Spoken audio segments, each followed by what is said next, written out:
Hello, everyone. Thank you for joining and welcome to today's event, Protective Presence in Palestine with the Green Olive Collective, Dr. Marwan Darweish and Dr. Mahmoud Soliman.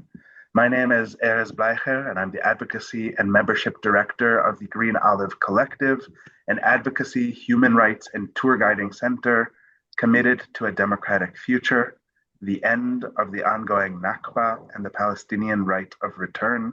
We provide communities around the world with insight into the apartheid policies of the occupation and the resources to engage in meaningful advocacy in direct solidarity with Palestinians.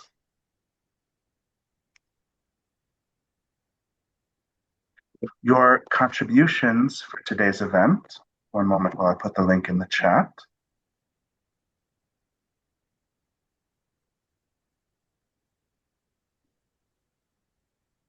Will go to support our urgent work to challenge ongoing policies of displacement, forced transfer, and military occupation in the West Bank and Gaza Strip. We need contributions from you, our wider community around the world, in order to sustain grassroots initiatives with Palestinian communities on the ground, including the replanting of olive trees after arson attacks by settlers, rebuilding homes after demolitions, rehabilitating honeybee farms, and cultivating land threatened with expropriation. Please contribute at sowingsolidarity.com, which, as I mentioned, I put into the chat moments ago. Today, we are very honored to be joined by Dr. Marwan Darweish and Dr. Mahmoud Soliman to together explore the practice, possibility, and limits of Unarmed Civilian Protection, or UCP, as it's called, as a form of solidarity, direct action, and civil resistance in the West Bank. Unarmed Civilian Protection in Palestine, their recently published book, co-authored with Professor Andrew Rigby, draws on first-hand field research to reveal the daily reality of UCP practitioners working to enhance the security of Palestinian communities amid what we all know is rising dispossession, violence, and ethnic cleansing in the West Bank. We are honored to join with them to learn more about their research, of course, and the imperatives and challenges of this solidarity. Marwan is an associate professor of peace studies, formerly at Coventry University, and currently visiting scholar at Aberystwyth University. Pardon me if I mispronounced. His research focuses on civilian protection in the face of escalating violence. His family is from the Palestinian village of Al-Lajun, and became internally displaced after it was depopulated during 1948. Dr. Soliman is a visiting research fellow in peace studies at the Center for Peace and Security in Coventry University. He is the co-founder of the Popular Struggle Coordination Committee, or PSCC, a coordinating body of local popular struggle committees across the West Bank that I have also interacted with in my own work over the years, and organizes direct grassroots support and Palestinian-led protective presence efforts for threatened agricultural communities with PAZA. With that, sincere thanks to you, Marwan and Mahmoud, for joining us today, especially with all that's happening. It's really, truly appreciated. And maybe I'll turn to you first, Marwan, to introduce yourself further, share more, and speak more about your critical work and the practice of UCP, Unarmed Civilian Protection. Well, thank you very, very much, Erez. I am really delighted to see so many people. I mean, this is 93 people who are attending this evening, Sunday evening. I saw some people from Leamington Spa, which is not far from me, to Oxford, US, and etc. So it is really fantastic. So, and thank you to the Green Olive Collective colleagues who supported and helped to set up this event. Our aim in this webinar, as you stated, there is really to give you a taster of the findings of our research about civilian protection.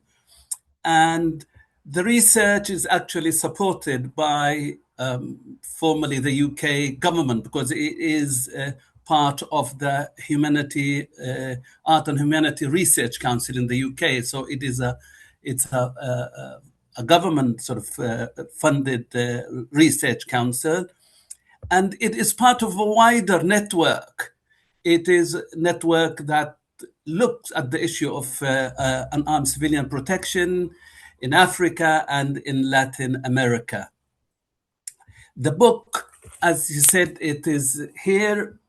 You can download it for free from the website. We will put the link. But if you wanted to buy a hard copy, unfortunately, you have to pay for it. So it's an open access book.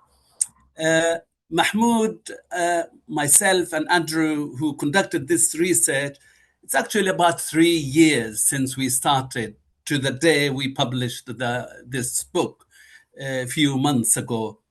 So Mahmoud will say a little bit about the context of this research and where we conducted it, and then talk about community self-protection.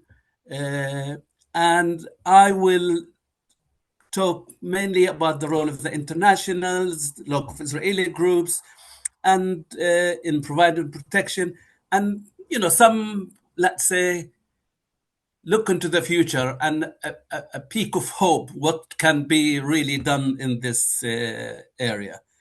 So, and we will try to limit ourselves to 15 minutes. I don't mind if you will give us a 2-minute, notice areas, because I would like more discussion and people to ask questions and feedback and reflection. So over to you, Mahmoud. Thank you very much, Marwan, and thank you for organizing this evening. And we are so happy to be together today to share ideas at such critical time and to see a practical impact for the research that we conducted over the last 3 years. This research took place in an area called Masafer Yatta, which is to the south of Hebron, and to the south of Yatta town, which is to the south of Hebron. This area consists of more than 30 Palestinian hamlets, and people rely completely on agriculture and grazing and herding their livestock. So as any other Palestinian traditional communities, they are living there peacefully with the land, with their goats, sheep, land, olive trees, living very simple life. Most of them live in caves. There are more than 800 caves in that area. Some of the communities are still living in the caves, and others build brick rooms, let's say, on the hills of this area. That's really amazing. In spring, looks yellow with the flowers, with the different yellow flowers, and that's where the name of Masafer Yatta came from. And also it's from traveling, where people travels to that area in spring to stay there. This area, most of the people were displaced in 1948, exiled from their original villages beyond the Green Line, and they are mixed farmers and Bedouins. So most of the Bedouins, or 100% of the Bedouins, are refugees. They were pushed out in 1948, and the farmers also were displaced from the villages at the borders of 1948 to the area where they are now, and they have a strong and big extend family relations with Yatta town, which is more than 200,000. But this Masafer Yatta area is no more than 4,000 people living there, the simple life that we are talking about. Israel puts huge efforts, as in many other areas located in Area C as Masafer Yatta, in order to drive the Palestinians out of their land.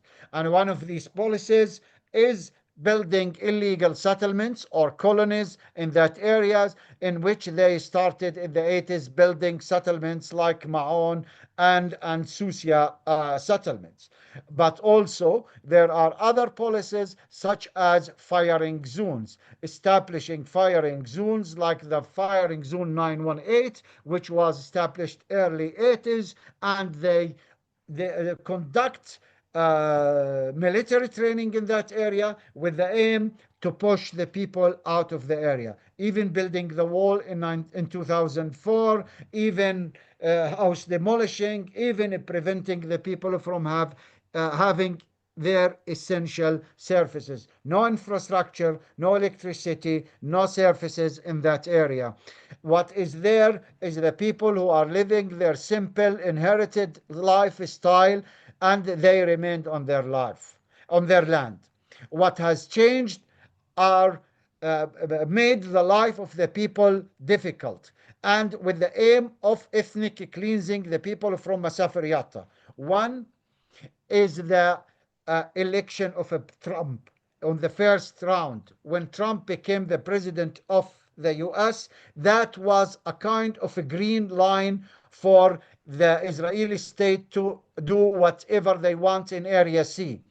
And second is the extreme fundamentalist government in Israel that was elected end of 2022. And the third is the war in Gaza and what has happened since the genocidal war in Gaza in October 2023.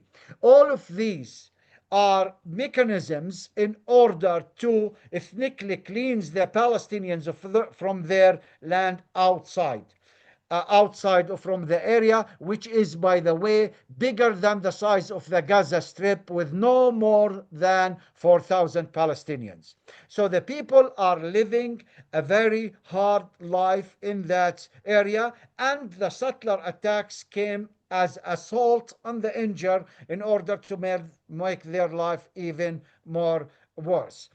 But the people didn't give up. And the people are like the sponge of a bar. They are absorbing all the wine without getting drunk. And this is their strategy, is how to absorb settler attacks and the state policy that is backing, giving full impunity and without any accountability for all what is happening there. What has come to our mind when we start to conduct the research about unarmed civilian protection is to look at it the same as we are looking at other conflict zones like South Sudan, Colombia, and other places. But what we found in Palestine after October is that there are no internationals. Let's look at the Palestinians, the self-protection, and we found that there are the seeds and the environment of Sumud that enable people to bear the settler attacks, and the people are able to adopt tactics and strategies in order to deter or to inhibit settler attacks and the state policies. One of these tactics that we found that enabled the self-community protection is the family relations.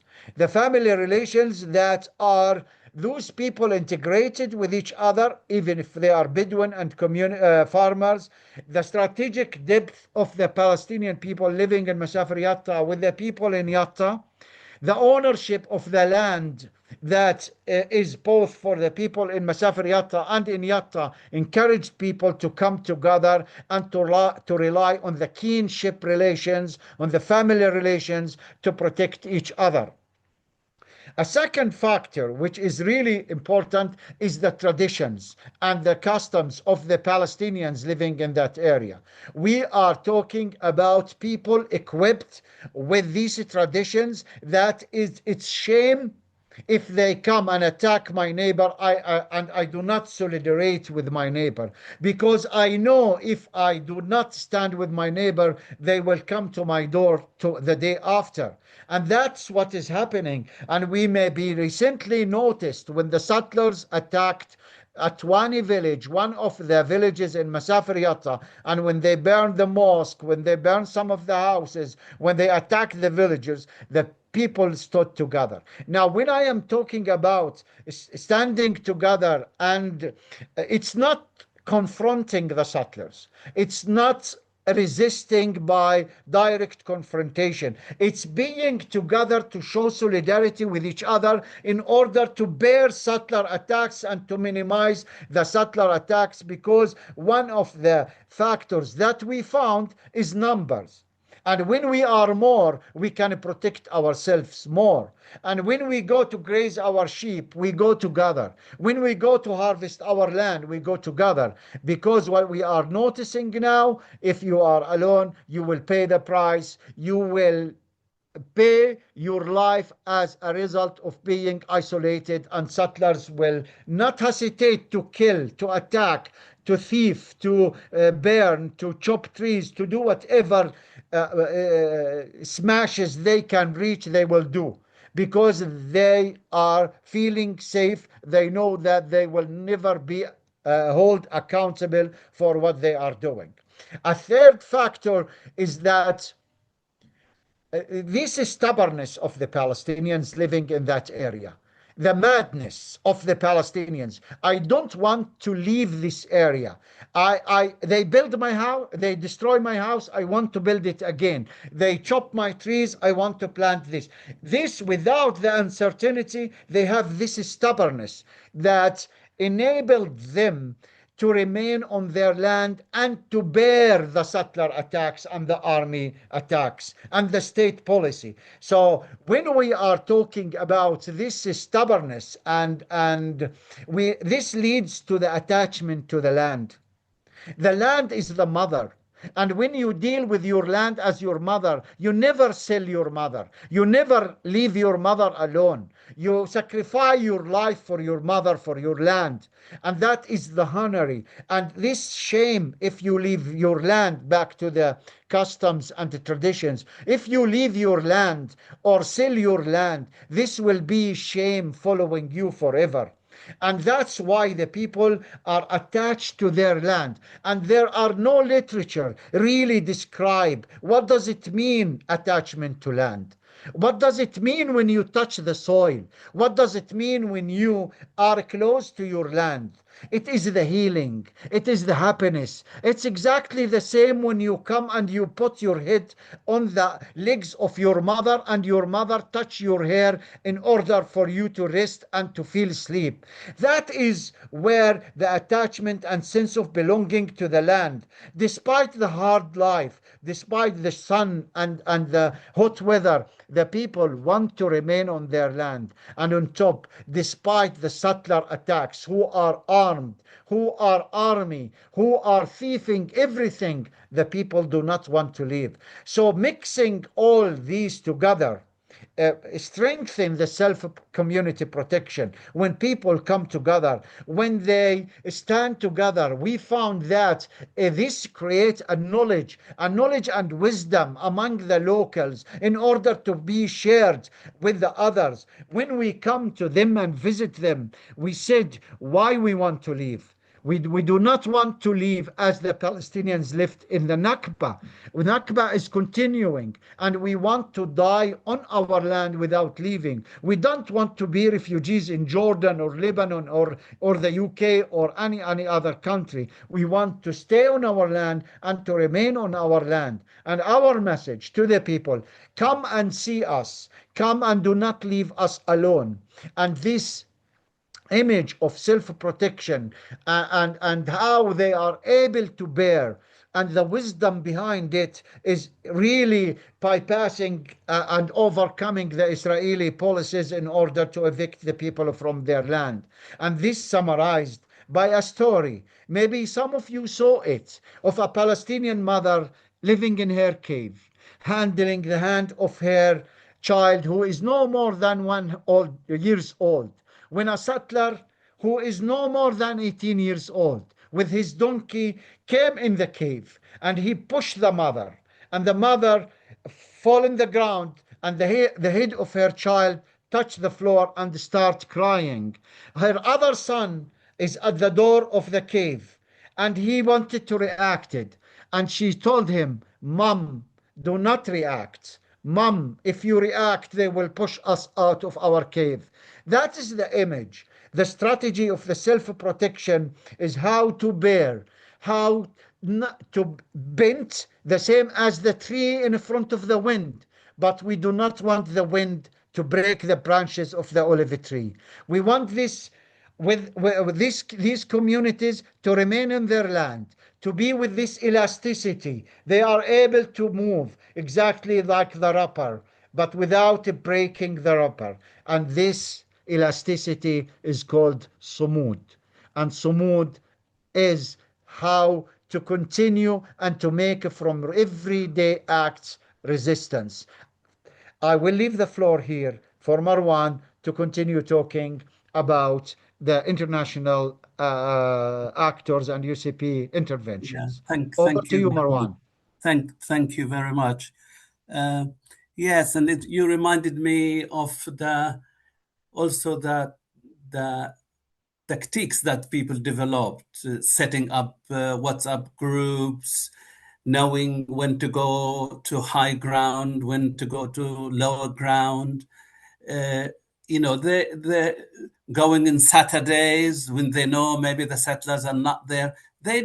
People developed lots of mechanisms, simple ways of of enhancing this self-protection.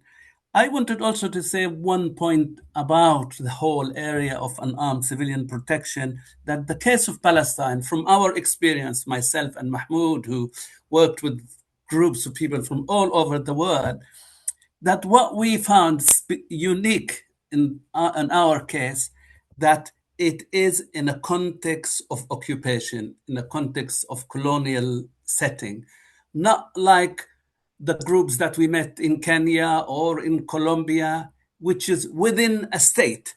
And most of the time, it is with the consent of the government that unarmed civilian protection groups are working. Okay, so I want to briefly say who are the accompaniers. So they are the local people, but there are people who come from outside to support the Palestinians. And we met we made more than 50 interviews and with the local people and with internationals. I just want to give you some, without much details, about who are the outsider or the accompanier. One of the main organizations we looked at in depth is the Israeli organization or human rights organization, Ta'ayush. I mean, there are other groups that we met. We talked to Breaking the Silence, Bat Salem, Rabbi for Human Rights, but really we looked in depth at Ta'ayush, and they've been active in the South Hebron Hills since 2000. In fact, we said they are the second generation of activists who comes there. Then there are groups who from outside, internationals, like Operation Dove. It's an Italian organization, started their work in the Balkans in 1992 and in Masafer Yatta in 2004. And internationally, they have about 1,500 volunteers. And they've been really a solid organization in South Hebron. Then there is the Economical Accompaniment Program, which is really the World Council of Churches program.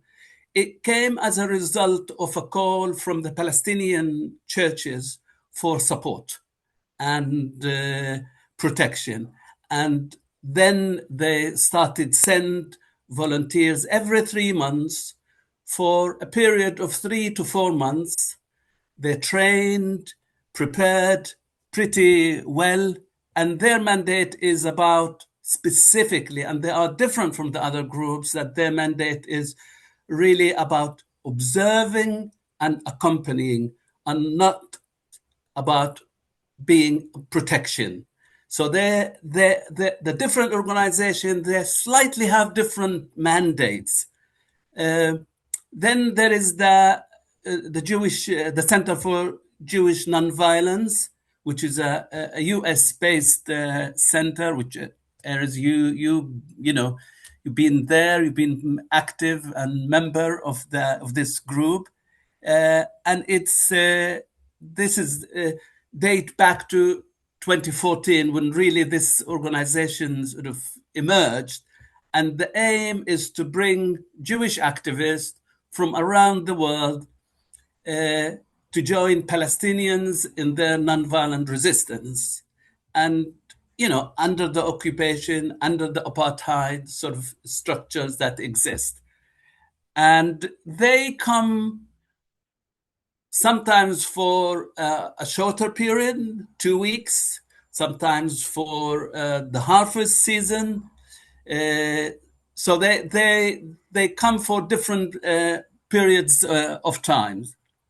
And then there is the International Solidarity Movement, the ISM, which is a movement. It is a movement rather than an organization, started in 2001 after the first Intifada. And it's less structured, it's less organized if you compare it to the other ones that I mentioned. So what is in common between them, between all these organizations? And I will just name a few of the main sort of areas that in common between them. I think first of all, we learned that they all believe that their presence will enhance the safety of the Palestinians. They act as protective presence. They believe that and which is true, that their actual presence is a form of protection. Just to be there, just being there, standing and going with people by itself is a form of protection. It's, you need to see that, and the people who are active probably know that the actual presence, and if you are with a camera or you're filming, that's another way of deterrence that might be. So the other thing is that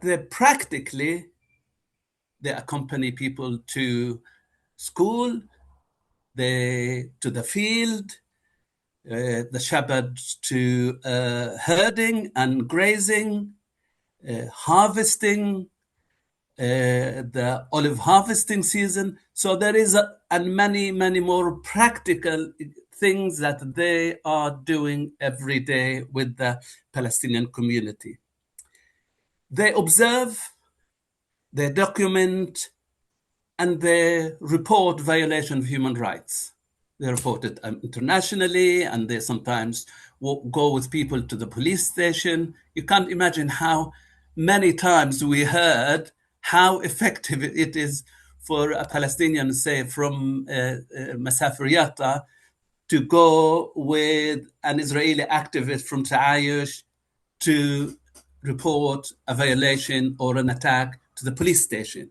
Because if they go alone, if a Palestinian will go alone, probably will be arrested and nobody probably will take it seriously.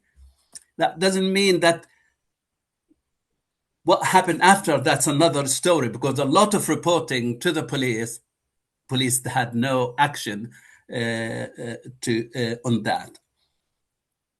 I think the other thing that is important, that their present reinforce resolve of local Palestinians. They're strengthening their commitment to resist. They are there in solidarity with them.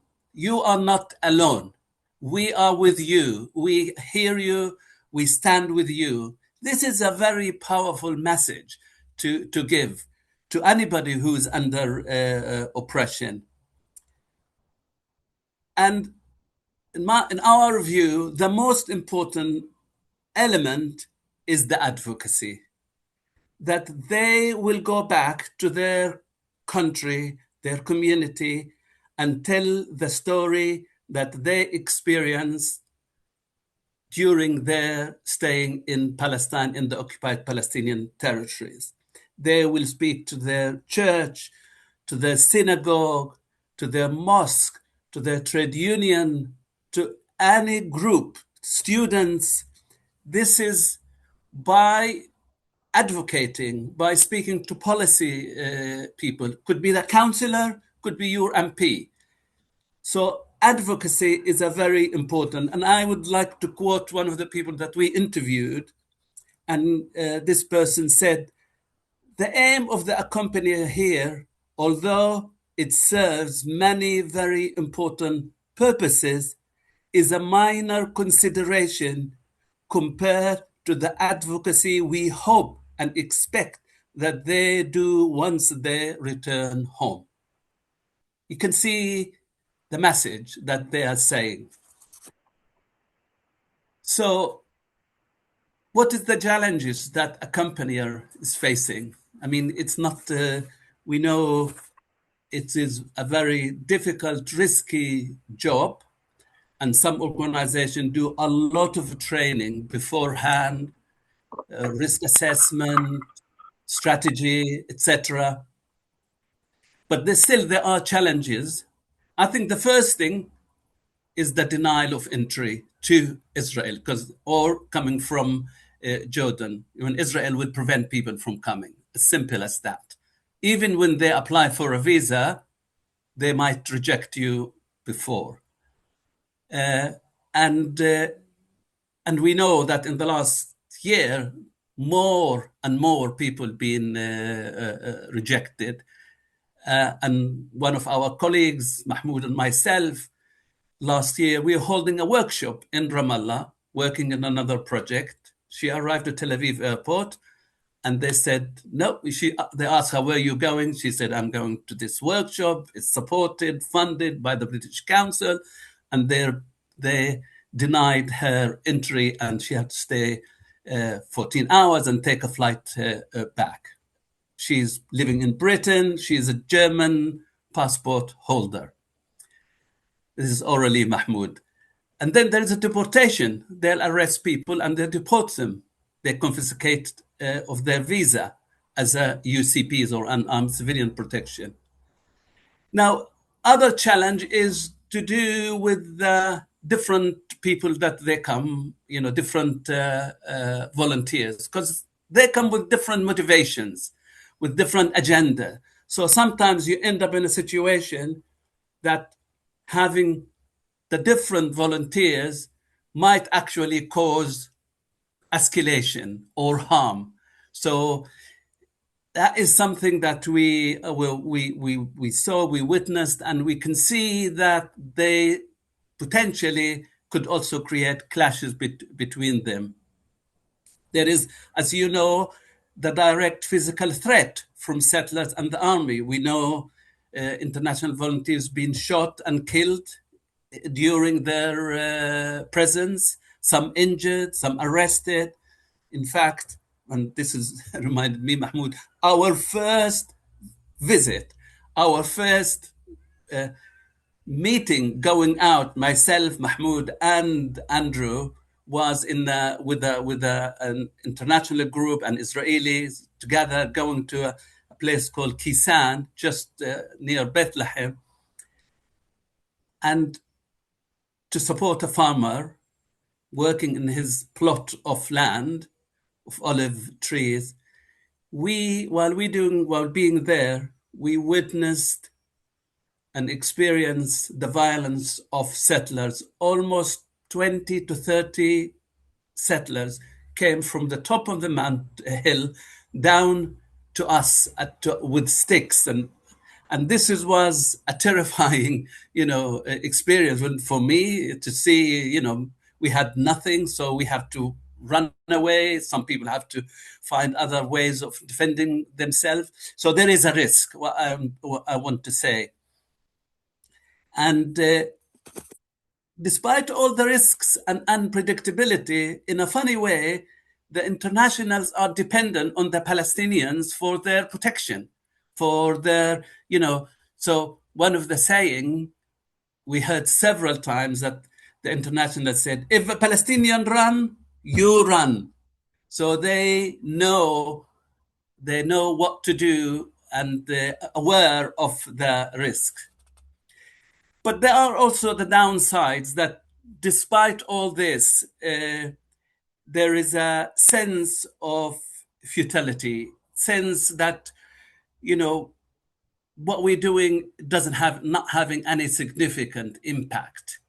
Is not really changing the situation. We can see this currently, the increase of violence and of the settlers. It's unbelievable.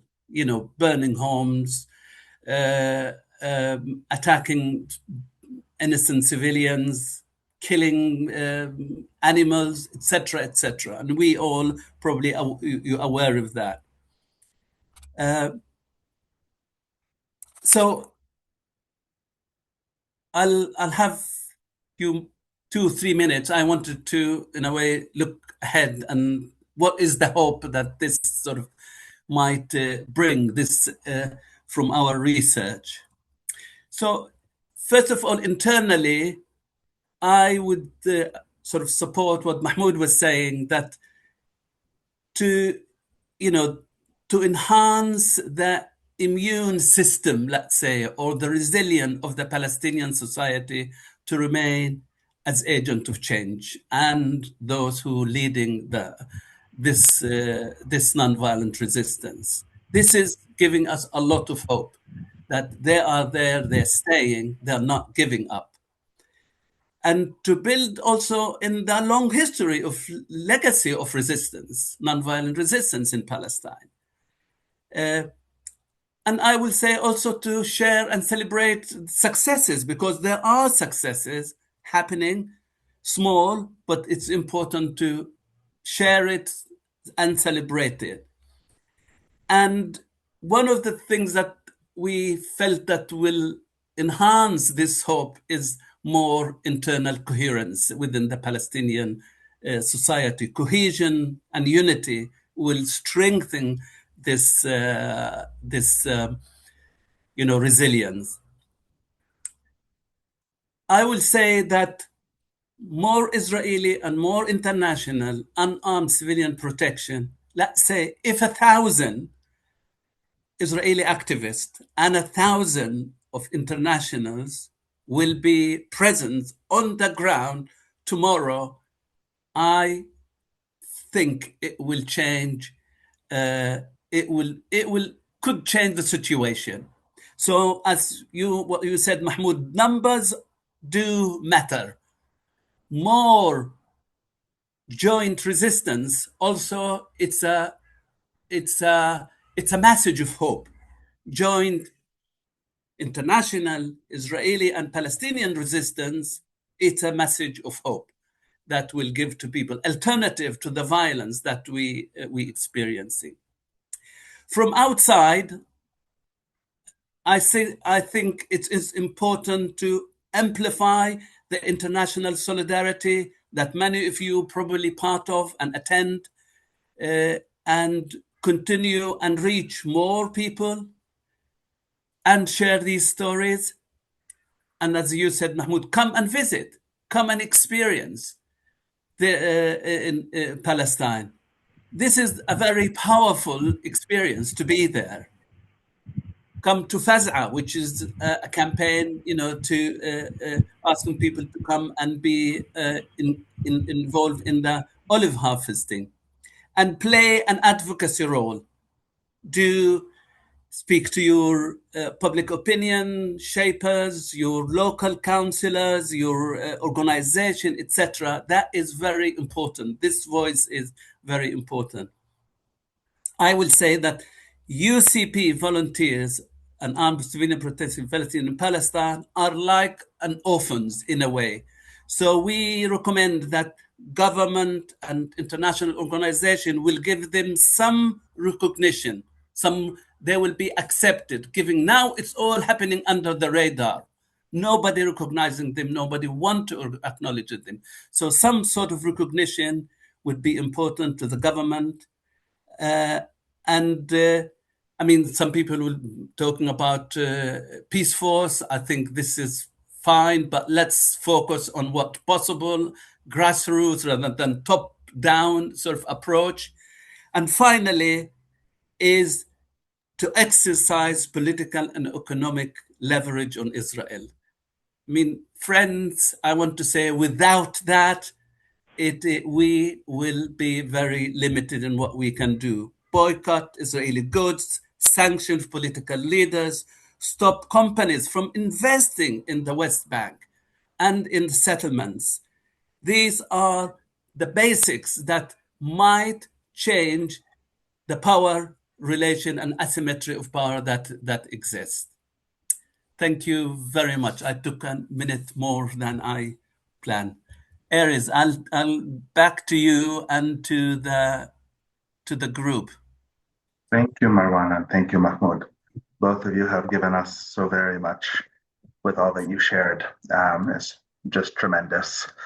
And I wanted to echo what you said, Mahmoud, about that connection, that nurturing relationship people express with the land, and say that today I joined with journalists and some Solidarity Protective Presence accompaniers in Masat al-Yatta, and we went to the village of Tuba in the firing zone in the military training ground, where recently there was an arson attack where several homes were burned. And our host in his home, in one of the homes that was burned, said, if only the land could speak, it would tell you whose land it is. It would tell you who's cared for it. It would tell you who has nurtured it. And something about the way he communicated that is, as you can see, very much still resonating with me and was so beautiful and incredible to interact with. So just along the lines you shared. And Marwan, I think what you spoke about, the relationships that are created, that of course they are very deep systems of violence and state policy designed to isolate Palestinian communities, and to have people on the ground saying, we are with you. Of course, there's the literal sense in which accompaniers are with communities, but there's also the larger political embodiment of solidarity, that we're with you, that we want you to know that we around the world are acting in solidarity, and that there are these connections, deep relationships that are formed that inform activism and advocacy across contexts is so powerful.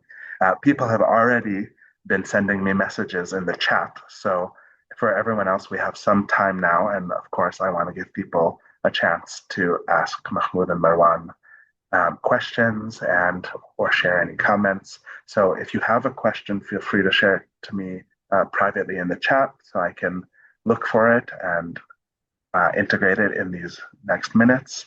And one question I saw so far that was sent to me was, how did you first begin thinking of this project, of writing this book?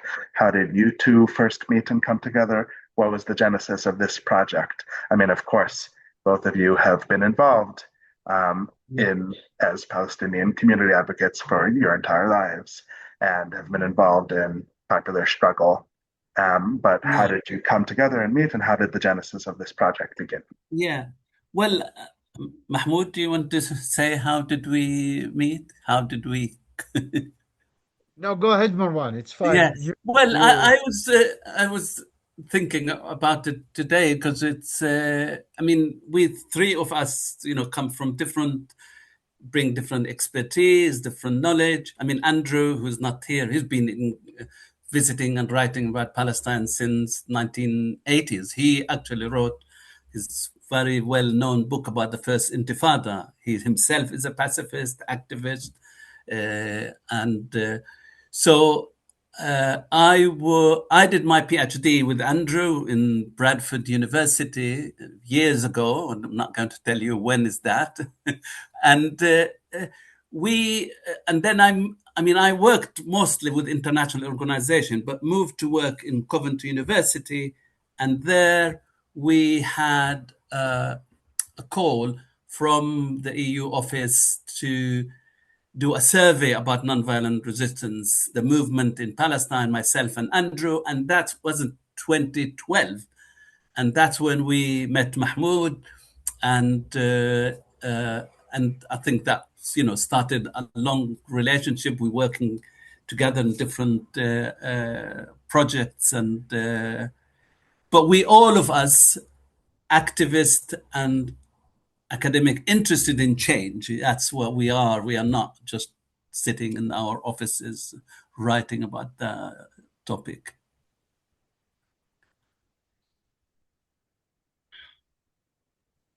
Thank you. Mahmoud? Do you want to add anything, Mahmoud?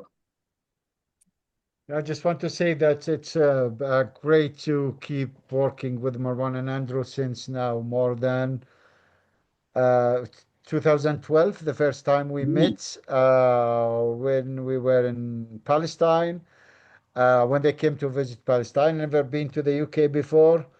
And from there, I changed investigating more about nonviolence and peace studies because before I was like diving in physics and mathematics. But from 2012, I was like changing my life from superconductors to nonviolent resistance, replacing protons, electrons with humans and human relations. A superconductor Still, of popular struggle. yes, he still talks about, pressure and leverage. And it is true in our, nonviolence resistance, as is true in physics. I love that. Flows of energy and power and how you Yeah. channel things. What conduits exist. That's incredible. Would love to tease that out more. Someone asked a question that I think is interesting, and I have my own perspective, of course, as someone who's engaged in solidarity, accompaniment, and protective presence. But they asked, does inviting solidarity accompaniers and protective presence activists potentially incite violence or backlash against communities when solidarity accompaniers and protective presence workers leave? What are the consequences? And it's an interesting question given the dynamics and the power relations that exist. I was curious to pose it to you both and maybe allow it to be a broader opening to talking about the different dynamics that exist in ways that you found were interesting and pertinent in your research and in your thinking. Go ahead, Mahmoud. I want to just actually to shed a light of interacting with thousands of internationals being coming to Palestine as activists. And recently, when we talk about challenges, it's not about physical challenges. It's not about a physical injury. It goes beyond that. Even when we are where we are, even in the UK, in Europe, in the US, and what actually attracted me is the age of the volunteers. After October, we noticed that most of the volunteers coming to Palestine are younger generation, 20s, 30s at most. And when I asked them what is the motivation behind coming for a context like Palestine in which there is no law, and they told me, like, we are looking for safety. We are looking for safe spaces.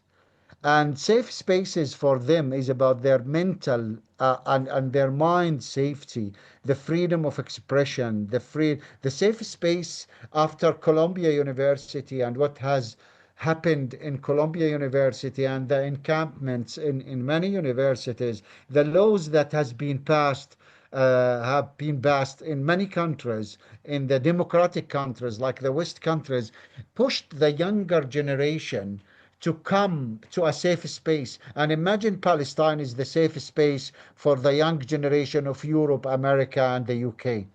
And that is because of the different kind of challenge the younger generation are facing living in their societies under the repression, the unseen systematic repression of the states. And that is where the younger generation feeling more safe despite the physical risk that they put themselves in by coming to Palestine. And that is very important to look at how we are going to see hope if this is the case. And I think this is where we need to see the connection between the struggles, the connection of solidarity in order to be coordinated, in order to leverage pressure on the states wherever they are. And we can see in Spain as a model, and we can see in some other countries as a model of how when coordinated grassroots solidarity put pressure on the civil society up to the decision makers. Then we will see an impact when we see the Prime Minister of Spain standing, challenging America, challenging the European mainstream policies. And that's where we see the impact of visiting Palestine, of spreading advocacy and outreach for Palestine. And that's where we need to bring unity also among solidarity. And to move forward with that. Otherwise, we see the far right how it is growing in Europe, in the UK, in the US. And that's where we want to bring a global movement that can lead a global intifada to reach the deaf buildings of the policymakers in the world. And that's where is the change. We want to show the power of the law, not the power of the physical power. And back to the challenges, yes, volunteers are coming to Palestine in a big risk, in a spectrum, depending on what they want to do. And we lost some of the comrades. Aishdin is an American Turkish volunteer who was with us, and she was shot in the head by an Israeli sniper. And that's dangerous. But at the same time, the presence of the internationals to an extent mute the physical power of the Israelis. Instead of using their guns, they don't know what to use. The sticks, the other kind of violence against Palestinians. But yes, there is no privilege as we imagine for internationals. Maybe Jewish Americans have some, but Israelis have some, and they can use their privilege to protect the Palestinians. But to an extent, we need to bring hope, and the hope comes when we come together, despite the challenges, when we create the safe space for all of us. And that's where we want to see the change. And freeing Palestine is freeing the world in relation to the radical ideas and extremism that is growing all over the world. That's why we want to coordinate our solidarity. We want to create models of coordinated campaigns in relation to UCP, in relation to other human rights laws that has been smashed by Israel and the US since Trump became the president of the US. So that's where I see that we need to work despite the challenge, despite the risk that internationals they put themselves in, and they deport some people. And that's why you come, as Marwan was saying, you come as tourists. As you cannot say that you are coming to have protective presence in Palestine. You are coming as a tourists, hiding your identity, while the Israeli settlers who are committing the crimes against the Palestinians, and they are sanctioned by US, UK, and EU, they are still coming and pushing the doors of the airports without any accountability, without fearing being arrested. That's why Netanyahu is flying from one country to the other, and there is this ICC detention issue. So we need to change this dynamics. And when it comes to the people power, there will be no physical power that can stop them. And that's where we need to taste the power of the people. We need to taste this by organizing ourselves to say no.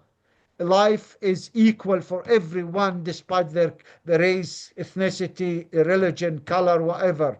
And that's when we will win. That's when we will say stop to the injustices that is happening in Palestine and beyond. But Palestine came at the heart of all of this. Let's be united. Let's knock the doors of the deaf people, of the policy makers, in order to bring the change. This will come by shaking the streets. Don't think that they are not listening to us. They are listening, and they want to hijack your solidarity with Palestine. And they want to do that by showing simple victories for the Palestinians. We have nothing in the West Bank to lose more. We have no fuel, no salaries, nothing. Life is dead in the West Bank. So let's stand together and let's continue. Join us in Palestine, and you will see how we are able to shake the mountains. And wonderfully said, Mahmoud. Shukran. And I think the ways you're pointing to the importance of solidarity across borders. We have to build relationships, friendships, ways of being and working together against the boundaries the regimes set and against the cantons, not only on the ground, but in our imaginations that these regimes invest so much in implementing. And UCP and solidarity across borders is an embodied and practical way to build that imagination, that vision, and practically work towards a future in which it's a reality. Marwan, I'm curious if you want to share more along those themes. And someone asked about ways to amplify the work of UCP. I imagine one way, of course, is to host talks and studies of the book you have published, which is a wonderful resource and a prompt for people to engage. But any other ways that come to mind? Yeah, I mean, is that, but I also have a particular, I'd say, note that I want to say to Jewish activists and Jewish community as around the world. And I was reflecting on this today, that I feel that there is more responsibility than any other time for the Jewish communities to liberate itself in a way from the narrative of the state of Israel. And in a way, it's become, from observing, as imprisoned in this discourse. Anything criticizing Israel is anti-Semitic, and anything criticizing Zionism or anti-Zionism is anti-Semitic. In trying to also silence any voices that are not in line with the state line, and I think these voices particularly important because they have that weight that can actually influence in the. I mean, I'm all the time advocating here in the UK. I'm willing to go and speak in places where I think, important to reach out to such communities and to support the voices that actually not accepting or reluctant to speak publicly and loudly against what we see in the West Bank. And that role is important to support, to support these groups. I wanted to, my experience, I participated in 24 of the marches in London in the last 2 years. It's the most amazing feeling of being with a group of, the smallest was 100,000, the largest was nearly 1 million. But when few times I walked with colleagues that I know with the Jewish bloc, that was a liberating feeling to be in a space, in a time where you actually share a lot in terms of the politics, the visions that you have. And I think this is, in that way, I know you, Erez, and the Center for Jewish Nonviolence, particularly working on this, and the Jewish diaspora, Jewish communities in the US, and I think that is something. The more this will become stronger, I think it's another way of leverage. It's another way of influencing. I saw somebody ask about if the Coventry is the pro-Palestinian studies of, the UK universities are not that significantly different from other universities around the world. I wouldn't say. We are campaigning as a staff and the students all along, but many times the university are not happy, and and few colleagues in a round of cuts that happening in the university. We lost our jobs, and I think, well, one probably of the reasons that was comfortable for them to let us go is it's less headache for for a group of academics who are writing about Palestine and advocating and campaigning. We do that all across the university, but it's not an easy job. It's not like in the universities in the UK is it's an easy campaign, not at all. And many universities and students face a lot of pressure and I'm not going to go into details about it, but we know they're facing a lot of sanctions for their positions. Yeah. Okay. I didn't look at this. Well, I think the way you articulated the discursive prisons that exist, these silos that are created, and the ways we can work through them and work towards a liberatory politics and relationships of solidarity is so important. I'm very sorry to say that unfortunately we're nearing the end of our time for today. There's never enough time and always so much to discuss and so much that's so rich to parse through and share. Mahmoud, I'm curious if you have any last sentence or last thought and sentiment you wish to share. Just want to say, don't give up. We will win. We are like the roots of a tree, digging the rocks in order to suck water, to give life to the leaves, and to produce oxygen that will go to everyone, despite their color, race, ethnicity, religion. Go ahead and don't give up. We will never give up. Thank you, Mahmoud. Marwan, any last sentence of thought? Yes, talk about Palestine, talk about the occupation in every opportunity you have. I know for some people it's difficult and sensitive. Choose the right moment, choose the right subject, choose the right entry to talk about it. It could be a book, it could be a poet, it could be a theater, it could be kites for Palestine, anything. Find the right hanger that you think it is easy for you to talk about the subject. Beautiful. I can't think of a better ending. Fine. Let's find ways to connect and build. Yes. So with that, unfortunately, we're out of time. Thank you so much. Sincere thanks to you, Marwan, and to you, Mahmoud.